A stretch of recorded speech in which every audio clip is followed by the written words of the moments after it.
பாருங்க, யூத ரபிமார்கள் அநேகர் சொல்ற கருத்து என்ன தெரியுமா? மனிதனை ஏதேன் தோட்டம் என்கிற ஒரு ஆலயம் போன்றதான ஒரு இடத்துல வச்சாராம். அவங்க சொல்றாங்க, அந்த வேலை என்பது ஒரு ஆலயம் போன்றது.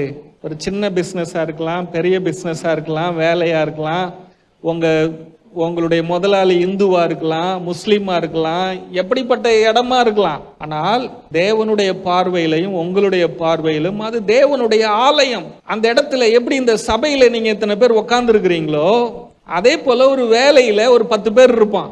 அந்த இடம் ஒரு ஆலயம் போன்றது. அந்த இடத்துல நீங்கள் இயேசுவை பிரதிபலிக்க வேண்டும். நம்ம மற்றவங்களோடு பேசுறோம் பாத்தீங்களா, அந்த பேச்சே ஒரு வேலை. அநேக தேசங்கள்ல பிசினஸ் என்ன தெரியுமா? தனிமையில் இருக்கிறவங்ககிட்ட யாருக்குமே பேசுறதுக்கு ஆளே இல்லையா. ஒரு 5 நிமிஷத்துக்கு பேசுனா $10. பசங்கள்லாம் பெரிய பிசினஸ் போயிட்டாங்க, வயசானவங்க வீட்டில் விட்டுட்டாங்க, அவங்களுக்கு பேசுறதுக்கு ஆள் இல்லை.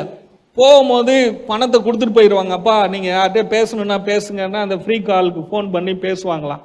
அப்போ மக்களிடத்துல நீங்க என்ன பேசுறீங்களோ அது ஒரு வேலையாக இருக்கிறது.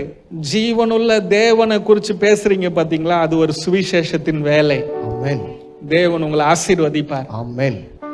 அந்த வியாதி வறுமெல்லாம் விட்டுருங்க, இயேசு பாத்துக்குவார். வாங்க, அழிஞ்சு போகிற பொருளை அப்படி துதிக்கிறாங்க பிசினஸ் மேனு, மார்க்கெட்டிங் மேனேஜர் அப்படி மார்க்கெட்டிங் பண்றவனுங்க, லோன் கொடுக்கறவன் தன் கம்பெனி அப்படி இப்படின்றான், உங்களை கடனாளி ஆக்குறவன் அப்படி உங்களை மயக்கிறானே.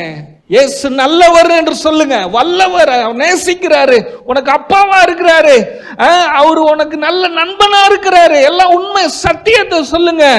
அவனுக்கு ஒரு நம்பிக்கை வருது பாருங்க. இது ஒரு வேலை, இந்த வேலை ஆராதனை.